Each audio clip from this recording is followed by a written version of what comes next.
right, I'm under here and I'm putting in the spacer ring, this ring, and the one that came out got quite bent up.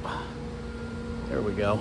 And as you can see, I've aligned it on the pin there and the pin there. By the way, if you don't have these two pins, you're going to crack a flex plate, I guarantee it. But I've seen this before where they all bend a little as they come out, and this bottom hole here is misaligned. So I'm going to take my vice grip and see if I can get it to line up, which I may be able to do by putting in a extension in these holes and kind of forcing it around. But let's see if we can get that closer. All the rest of them are all right.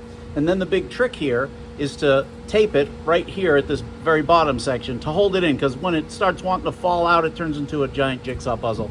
This frog tape seems to work well enough just to pin it in so that when the thing is together, before you tighten it up, you peel the frog tape and that falls right off.